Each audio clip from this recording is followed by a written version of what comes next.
신앙 고백 우리 하겠습니다. 나는 전능하신 아버지 하나님 천지의 창조주를 믿습니다. 나는 그의 유일하신 아들 우리 주 예수 그리스도를 믿습니다.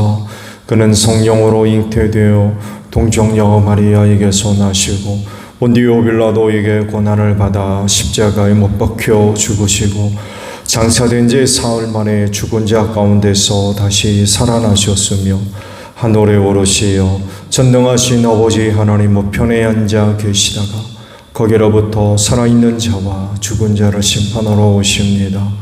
나는 성령을 믿으며 거룩한 공교회와 성도의 교제와 죄를 용서받는 것과 몸의 부활과 영생을 믿습니다. 아멘. 322장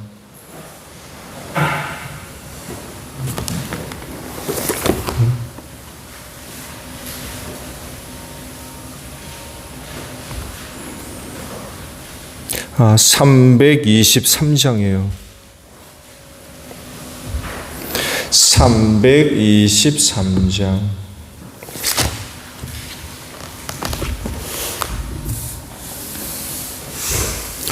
푸른 바다 낯선이 봄 어디든지 가오리다. 괴로우나 즐거우나 주만 따라가오리니 어느 누가 막으리까. 죽음인들 막으리까. 어느 누가 막으리까. 죽음인들 막으리까. 하골골짝 빈들에도 버금 들고 가오리다. 소돔 같은 거리에도 사랑 안고 찾아가서 종의 몸에 지닌 것도 아낌없이 드리리다. 종의 몸에 지닌 것도 아낌없이 드리리다. 천기 영광 모든 권세 주님 홀로 받으소서. 멸시전대 십자가는 제가 지고 가오리다. 이름 없이 빛도 없이 감사하며 섬기리다. 이름 없이 빛도 없이 감사하며 섬기리다. 아멘. 말씀을 봅니다. 사도행전 3장 11절의 말씀입니다. 사도행전 3장 11절에서 26절까지 봐요. 그 사람이 베드로와 요한 곁에 머물러 있는데 사람들이 모두 크게 놀라서 솔로몬 행각이라고 하는 곳으로 달려와서 그들에게로 모여들었다. 베드로가 그 사람들을 보고 그들에게 말하였다. 이스라엘 동포 여러분, 어찌하여 이 일을 이상하게 여깁니까? 또 어찌하여 여러분은 우리가 우리의 능력이나 경건으로 이 사람을 걷게 하거나 한 것처럼 우리를 바라봅니까?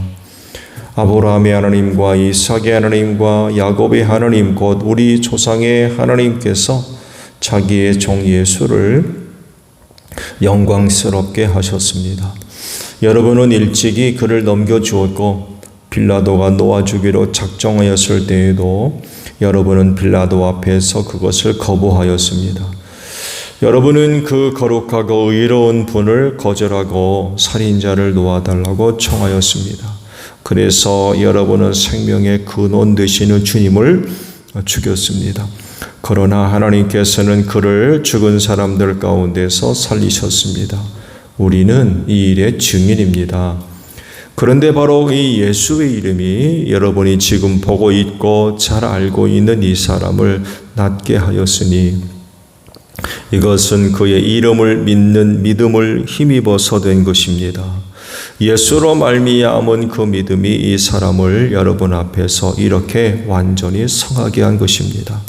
그런데 독포 여러분, 여러분은 여러분의 지도자들과 마찬가지로 무지해서 그렇게 행동했다는 것을 나는 알고 있습니다. 그러나 하나님께서는 모든 예언자의 입을 빌어서 그리스도가 고난을 받아야만 한다고 미리 선포하신 것을 이와 같이 이루셨습니다. 그러므로 여러분은 회개하고 돌아와서 죄 씻음을 받으십시오. 그러면 주님께로부터 편히 쉴 때가 올 것이며 주님께서는 여러분을 위해서 미리 정하신 그리스도이신 예수를 보내실 것입니다. 이 예수는 영원전부터 하나님이 자기의 거룩한 예언자들의 입을 빌어서 말씀하신 대로 만물을 회복하실 때까지 마땅히 하늘에 계실 것입니다. 모세는 말하기를 주 하나님께서 나를 세우신 것 같이 너희를 위하여 너희 동족 가운데 선한 예언자를 세우실 것이다. 그가 너희에게 하는 말은 무엇이든지 다 들어라. 누구든지 그 예언자의 말을 듣지 않는 사람은 백성 가운데서 망하여 없어질 것이다 하였습니다. 그리고 사무엘을 비롯하여 그 뒤를 이어서 예언한 모든 예언자도 다 이날에 있을 일을 알려주었습니다. 여러분은 예언자들의 자손이며 하나님께서 여러분의 조상들과 맺은 언약의 자손입니다. 하나님께서 아브라함에게 너의 자손으로 말미암아 땅 위의 모든 족속이 복을 받을 것이다 하고 말씀하셨습니다.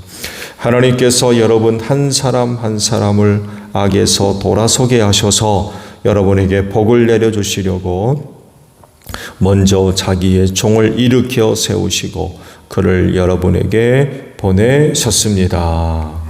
아멘. 자, 오늘은요 15절에 있는 말씀을 함께 보려고 합니다. 하반절의 말씀이에요. 15절 하반절을 보면 우리는 이 일의 증인입니다 라는 말씀이에요.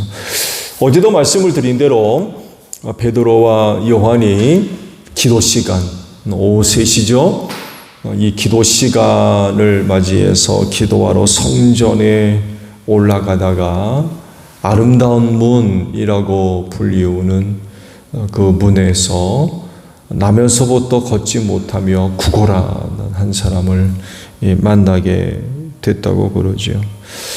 이 사람을 예수의 이름으로 그를 일으켜 세웠죠. 베드로도 고백을 합니다만에도 그를 믿는 믿음으로 그를 고쳤다라고 말씀을 하고 있죠. 그렇게 이제 말씀을 또 보겠습니다만에도 고침받은 사람이 40살이나 넘었다고 그래요. 오랫동안 걷지 못한 채로 생활을 했었던 거죠. 그런 사람을 고쳤어요. 일은 여기서 끝나지 않고 이를 알게 된 사람들이 모여들었죠. 그리고 이들을 향해서 복음을 전했습니다.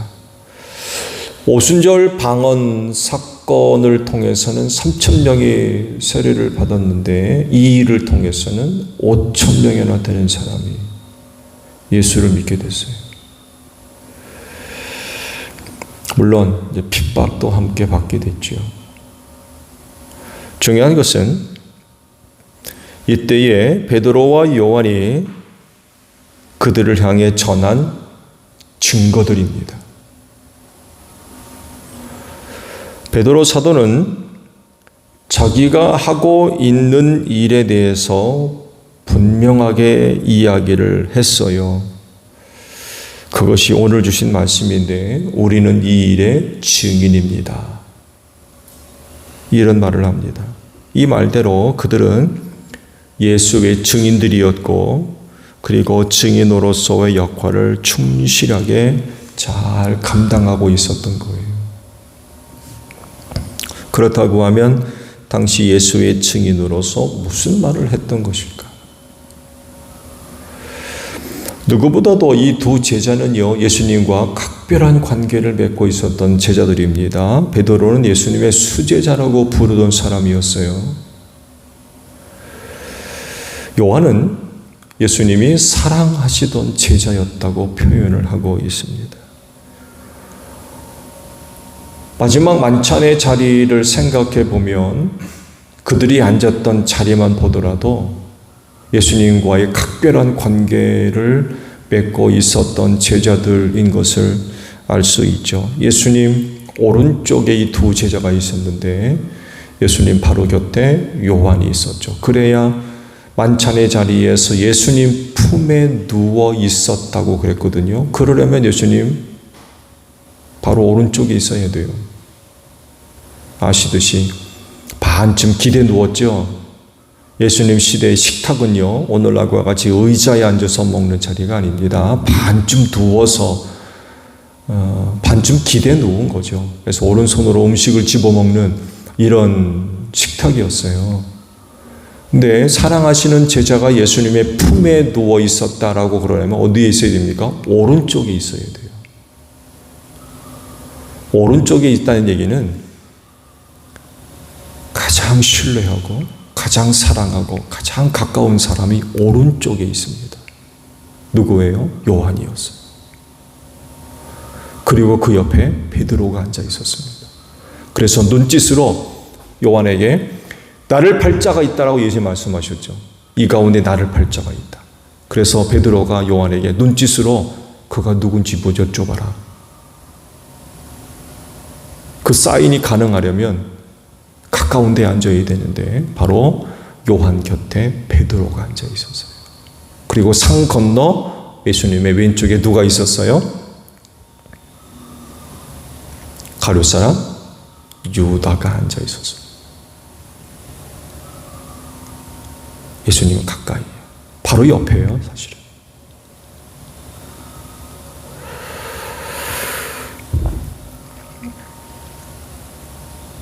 이렇게 만찬의 자리에 앉았던 자리를 생각해 보더라도 이 두 제자는 예수님과 아주 각별한 그런 그 관계를 갖고 있었던 사람들입니다. 이뿐만이 아니죠. 예수께서 특별한 어떤 사역을 하실 때에 12 제자를 다 동반하고 가셨던 게 아니었죠. 그 중에 3 제자만 특별히 불러서 데리고 갔죠. 그 중에 베드로와 요한이 바로 그들입니다. 이런 것들을 볼 때에 베드로와 요한이 예수님과 아주 정말 각별한 사이였다는 것을 알 수가 있죠. 그렇다고 하면 이들이 예수의 증인이라고 했다고 하면 다른 누구보다도 예수님에 대해서 자세하게 이야기해 줄 수 있죠. 왜? 남들이 보지 못했던 것을 봤고 듣고 경험했던 사람들이기 때문에 그래요.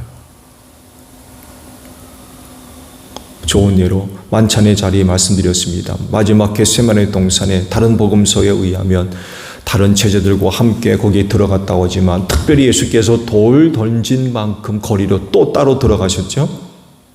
거기 누가 따라 들어가요? 베드로와 야고보와 요한이 따로 데리고 들어가셨어요. 그래서 예수께서 그때 기도하셨던 내용들을 이 3 제자가 다 들었던 거예요. 그러니까 복음서에 기록되죠.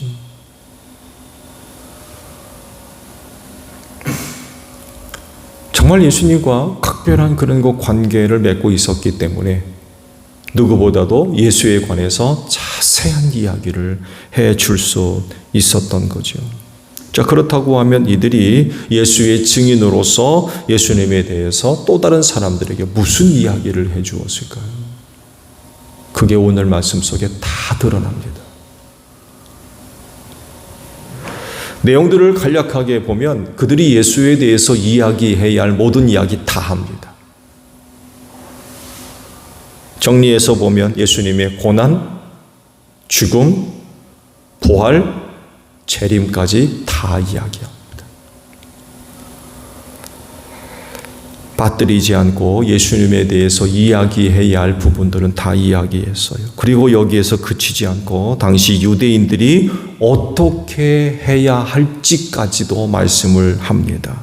근데 그 이야기가 쉽지를 않아요. 왜냐하면 당시 유대인들이 저질렀던 죄를 지적해야 될 그런 이야기 때문에 그래요. 뭐라 합니까? 회개하라. 회개하라. 너희가 예수를 못 박아 죽인 거 그거 회개해야 된다. 근데 해요.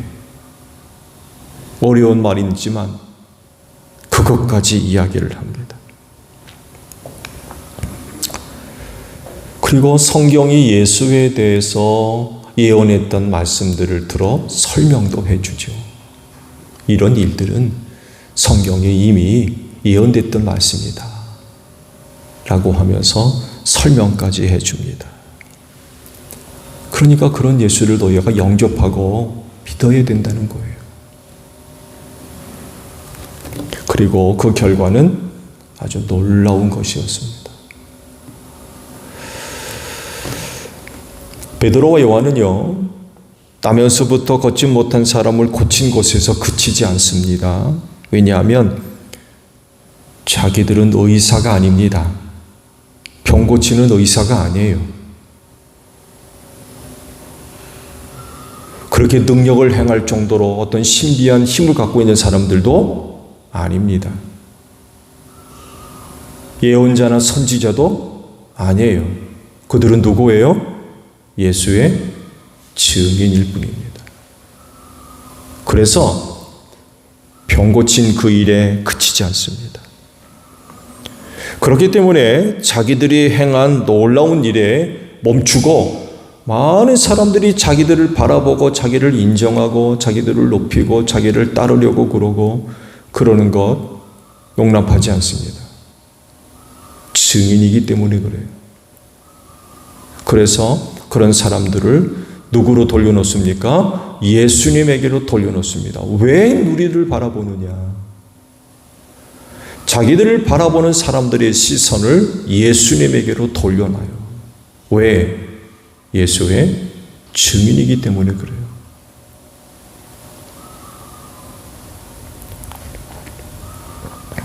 이 사실을 잘 알고 있었기 때문에 그들은 그 기회를 놓치지 않고 어떻게 합니까? 예수를 소개합니다. 그들에게 예수를 이야기해 줘요. 이게 증인입니다.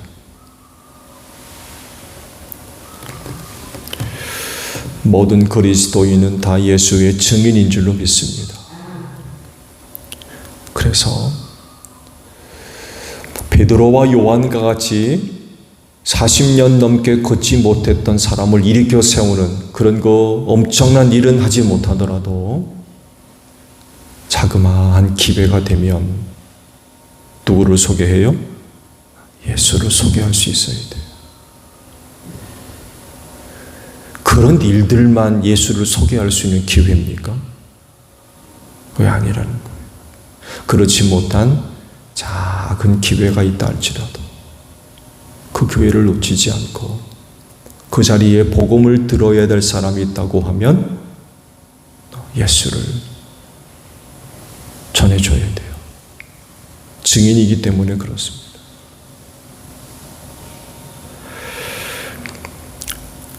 그렇진데 여러분들에게 자그마한 그런 그 기회가 마련된다고 하면 증인 되시기를 바랍니다. 그래서 많은 사람들이 여러분들을 통하여서 예수를 소개받고 구원함에 이르는 생명의 열매를 맺는 여러분들이 되시기를 바랍니다.